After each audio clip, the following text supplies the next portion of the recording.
सुबह बखैर नाजरीन, मैं खुदा का खादम पास्टर आसिफ आपकी खिदमत में एक और खूबसूरत दिन में खुदा के जिंदा कलाम में से एक पुरुम्मीद पैगाम लेकर हाजिर हूँ और खुदा का शुक्र अदा करता हूँ इस एक नए दिन के आगाज के लिए।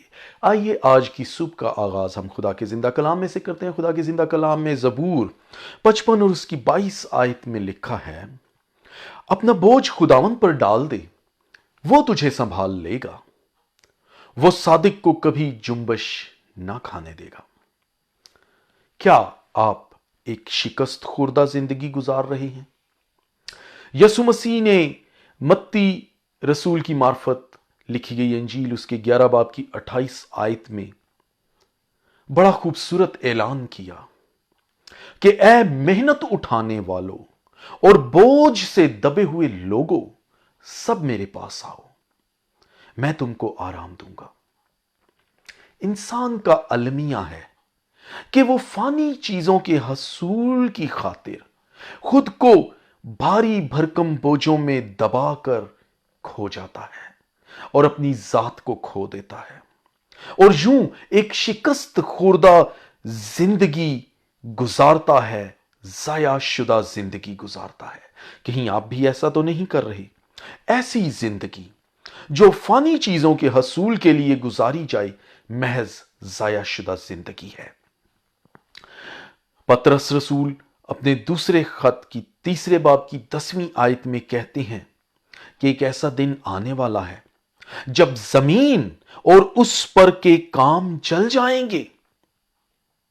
तो अजीजों, जब ये दुनिया और इस जमीन के काम ऐसे फानी हैं कि वो चल जाएंगे, बल्कि अगली आयत में वो बड़ा वाज़े लिखते हैं कि जब ये सब चीजें इसी तरह पिघलने वाली हैं तो तुम्हें पाक चाल चलन और दीनदारी में कैसा कुछ होना चाहिए। ये एक मशवरा वो हमें देते हैं कि हमें खुदा पर भरोसा करना चाहिए।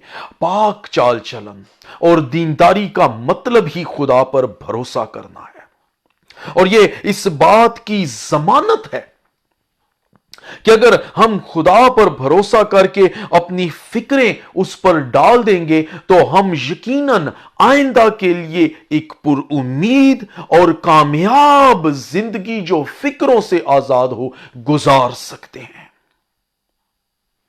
अजीजों, अब फैसला आप पर मुनहसर है कि आज की इस खूबसूरत सुबह आप अपना भरोसा खुदा पर जाहिर करके उसकी वफादारी और उसके रहम को आज के दिन अपनी जिंदगी में काम करने का मौका दें और इस दिन को मजीद खूबसूरत बना लें। या फिर दूसरी जानिब आप अपनी जिंदगी की फिक्रों की तरद्दुद करते करते खुद अपने ऊपर भरोसा करके मजीद बोझों से एक और दिन को जाया कर सकते हैं। फैसला आप पर मुनहसर है।